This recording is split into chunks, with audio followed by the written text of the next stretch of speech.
Bienvenue sur FR Daily News. Notre actualité d'aujourd'hui parlera de Demain nous appartient. Spoiler. Dorian est coincé sur un banc avec une bombe posée par Corentin. Camille et Luna sont obligés de rester solidaires. Soraya se sacrifie par amour. Une nouvelle élève vient aider Violette. Soraya est l'avocate de Laurent Gallois. Il explique qu'il est le père de Corentin.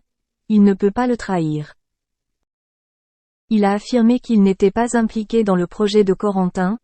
Il était désolé. Il n'a pas su écouter Corentin à la mort de sa mère. Dorian dit à Luna que Camille lui a demandé de le rencontrer au Mont-Saint-Clair. François a parlé de sa thèse à Bastien Kovac au lycée. Il l'a trouvé très confiant.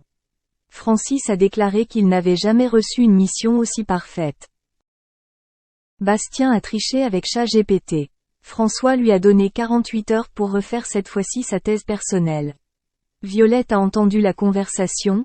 Elle a trouvé que c'était formidable de la part de François de lui donner une seconde chance.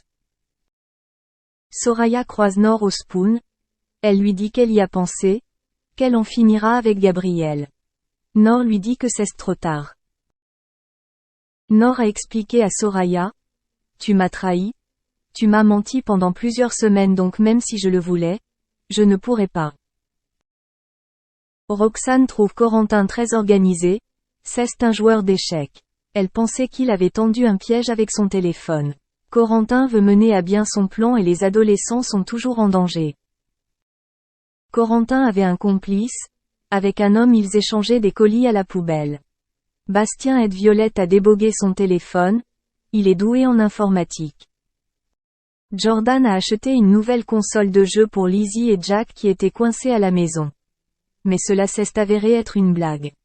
À l'intérieur de la boîte se trouvent de nombreux manuels. Soraya arrive au bureau et informe Gabriel qu'elle a décidé de le quitter. Dans l'espoir qu'un jour Nord lui pardonnera. Gabriel retrouve Charlie au Spoon, où elle tente de le réconforter. Nord et Gabriel discutent un peu, et il se rend compte que Soraya l'a quitté pour elle. Raphaël et Maud sont au bureau. Elles ne savent pas où est Camille. Inquiètes, les filles ont tenté de la contacter mais en vain. John Kovac, le père de Bastien, vient chercher son fils au Spoon. Il rencontre Violette. Camille déprime dans la rue. Elle ne répond pas à Raphaël. Elle rencontre Luna. Camille lui dit qu'elle n'a jamais envoyé de message à Luna. Les filles comprennent que Dorian est en danger. Elles appellent la police et se rendent au Mont-Saint-Clair. Dorian est assis sur le canapé où Corentin a posé une bombe. S'il bouge, il mourra. Corentin tenait le détonateur à la main. Merci d'avoir regardé et à la prochaine vidéo. N'oubliez pas de vous abonner à notre chaîne. En attendant, faites-nous part de vos commentaires dans la section commentaires ci-dessous. Décidément ce garçon est complètement idiot, il n'y a pas d'autre mot. Benjamin Lédic n'a pas choisi d'écouter la voix de la raison. Il y a quelques semaines, le jeune homme était pointé du doigt pour avoir twerké dans une église, vêtu d'un très léger crop top. Un acte jugé totalement irrespectueux, loin de s'excuser d'avoir pu offenser certaines personnes comme l'a fait son condisciple de l'époque. Lors de cette vidéo, l'adolescent avait même évoqué d'autres projets à venir, notamment celui de se rendre dans une mosquée dans le but de reproduire la scène.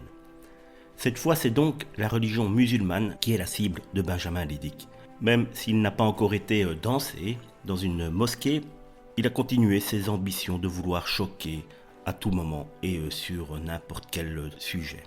Il s'est alors donc muni d'un Coran. Dans une vidéo TikTok désormais supprimée, le jeune homme s'affiche les bras chargés de sacs. Aujourd'hui, je suis allé faire les magasins et j'ai acheté un livre, explique-t-il, avant de montrer le livre en question.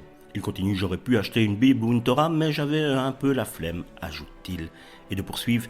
Tout ce qu'il y a écrit à l'intérieur me paraît très intéressant, mais pour autant ça ne m'intéresse pas moi. Alors ce livre me servira peut-être à laver les vitres, on peut aussi l'utiliser pour caler un meuble, tout cela en joignant le geste à la parole.